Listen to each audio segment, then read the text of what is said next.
dia, boa tarde, boa noite. Agora você está no canal Geopolítico e você hoje vai ser apresentado a algo que talvez tenha passado batido pela sua vida. Você até hoje acha que o Japão se rendeu na Segunda Guerra Mundial por causa das duas bombas atômicas. É um pouco de verdade isso, mas não é a verdade. Tem algo muito maior por trás disso tudo. E você nunca ouviu falar isso porque você é doutrinado por uma mídia atlantista, uma mídia OTAN, uma mídia ocidentalista, uma mídia norte-atlantista e que faz a sua cabeça e simplesmente desmerece todas as outras civilizações e todas as outras conquistas do mundo. Nós estamos falando sobre a Operação Tempestade de Agosto. Você já ouviu falar? Ou a famosa Guerra da Manchúria, a Batalha da Manchúria? Você não deve ter ouvido falar nela, né? Mas nós vamos falar aqui para você hoje. São as dobras da história. Tá? Dia 8 de agosto, se não me engano, de 1945, a Rússia deflagra a Operação Tempestade de Agosto, tá? Aonde ela na Manchúria, na região da Manchúria, num estado títere que existia lá, tá? Do Japão, faz um ataque devastador e essa guerra dura apenas 12 dias. Mas tudo começa muito antes, tudo começa em 1939, tá?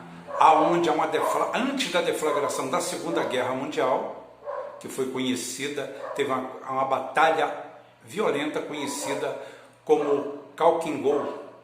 Khalkhin-Gol é um enfrentamento entre as tropas de Kwantung, Japão, tá? Isso acontece entre maio e agosto de 39.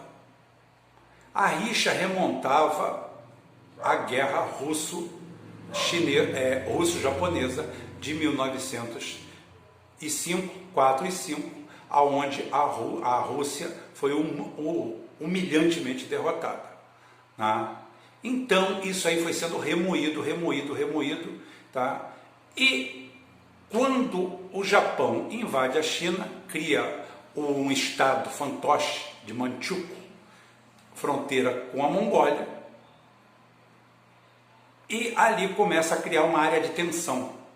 Uma parte do alto comando japonês, naquele momento, queria um enfrentamento com a União Soviética já, porque estavam viciados da batalha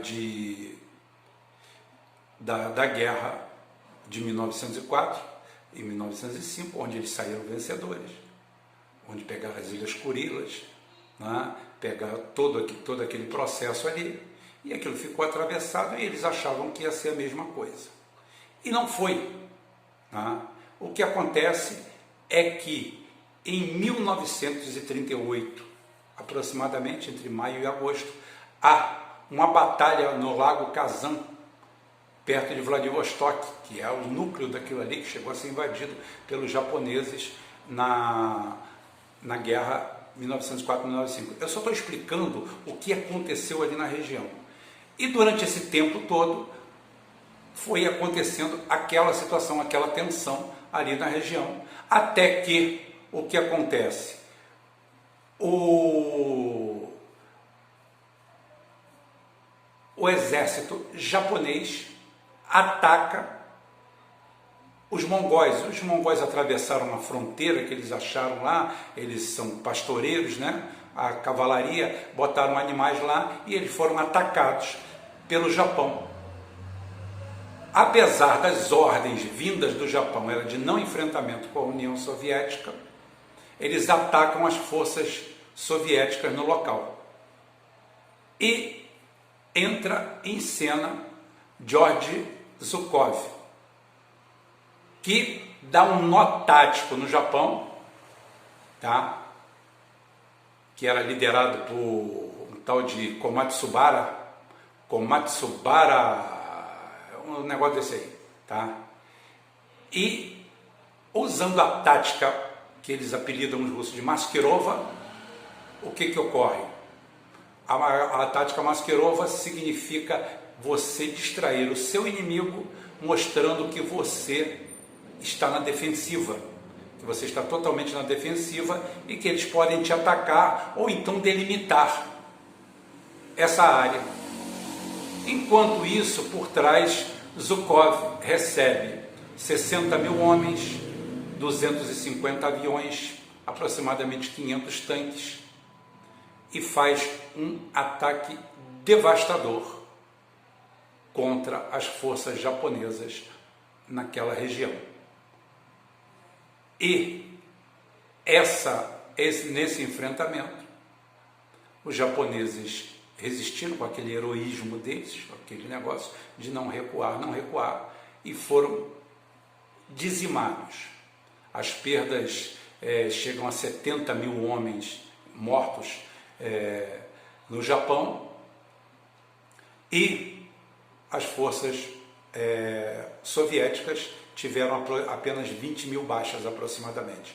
Foi um massacre, foi um nó tático que o Komatsubara tomou do Zhukov, e daquele instante em diante aquela área ficou uma zona militarizada, mas aonde os japoneses perceberam que ali não sairia boa coisa, e eles passam a evitar confrontos com as forças soviéticas, e os japoneses do alto comando do Comitê de Guerra ficam enfraquecidos, porque esses queriam enfrentar a Rússia, a União Soviética de qualquer jeito, e tomaram um pau federal. Mas isso é o preâmbulo para o que acontece de repente agora. A famosa tempestade de agosto, ela é deflagrada em 9 de agosto de 1945, isso depois do próprio Japão apelar para a Rússia, a União Soviética e a Stalin como intermediários da paz. Nesse meio tempo é jogada a bomba atômica de Hiroshima com grande apoio midiático, porém o que as pessoas não sabem é que naquela época era uma arma nova, mas ninguém sabia. Por quê? Porque os ataques convencionais a Tóquio e a outras cidades militarizadas já tinham feito uma devastação muito maior. Ali era o impacto visual daquilo tudo, e aquilo não sensibilizou o Comitê de Guerra japonês, absolutamente. Não foi aquilo que sensibilizou o Comando de Guerra japonês. Tanto é que ao segundo ataque a Nagasaki, mais violento ainda, e eles simplesmente continuam relutando e permitindo que as forças lutassem ainda e não se entregassem, pelo menos incondicionalmente. Só que já estava deflagrado, já estava planejado o ataque final, o desembarque ao arquipélago japonês, que era a Operação Downfall, que estava sendo traçada entre os Estados Unidos e a União Soviética. Porém, esse ataque violento à Manchúria, essa operação fantástica, para quem não sabe, foi a maior operação logística da Segunda Guerra Mundial. Dessa vez, a União Soviética conseguiu fazer a Transiberiana funcionar, que da primeira vez não conseguiu, na guerra de 1904. Partiram-se os trilhos, rebentou-se tudo, não chegou logística, não chegou nada. Dessa vez não. 1 milhão de homens foram deslocados para a região da Manchúria, comandados pelo Alexander Vassilievsky. 1 milhão de homens são deslocados, se juntam aos 500 mil homens que existiam ali, e juntando 80 divisões, aproximadamente 25 mil peças de artilharia, 5 mil tanques, mais um sem número de aviões, com todo o apoio, em 9 de agosto, isso depois de haver um tratado, que esse eu anotei, né? O tratado eu anotei, deixe-me ver onde eu anotei, né? É o Tratado de Yalta, exatamente, o Tratado de Yalta, aonde a União Soviética se coloca como intermediário. Só que ela chega para o Japão e fala assim: acabou a brincadeira, tá? Nós vamos pegar as Ilhas Kurilas, as Ilhas Sakhalinas de volta e nós vamos meter o pau em vocês, tá? E partiram para o ataque. Esse ataque foi destrutivo, massivo. Foi a maior movimentação, provavelmente, da Segunda Guerra Mundial. Desculpe que tem um lapso aqui, porque a memória encheu e eu perdi o negócio. Não vou perder o resto da gravação que eu gravei até agora. Ótimo, tá? A maior movimentação de homens da Segunda Guerra Mundial e talvez da história, levando-se em consideração material empregado, quantidade de homens deslocados e distância que foi preenchida, ou seja, 1 milhão de homens da frente ocidental vão para a frente oriental, para a Mongólia, para a região da Manchúria, onde existia um estado títere japonês, que tinha 1 milhão e 200 mil homens em armas. Ali era uma quantidade considerável de homens, e ali vão, acho que 60 divisões, 26 mil ou 30 mil peças de artilharia, 5 mil tanques, e dia 8 para dia 9, simplesmente jogando fora todo e qualquer armistício, toda e qualquer situação, a União Soviética ataca as forças japonesas e em apenas 12 dias devasta todas elas. As perdas japonesas se calculam entre mortos e feridos em mais de 700 mil pessoas, 700 mil homens. Foi uma devastação total, foi uma verdadeira blitzkrieg mesmo, que, como todo mundo sabe, já é uma invenção russa anterior, tá? Mas isso deu uma hora, a gente conta sobre isso. Então é o seguinte, essa devastação leva o Japão a se render incondicionalmente, porque todas as suas forças terrestres são varridas do mapa pelo glorioso exército soviético.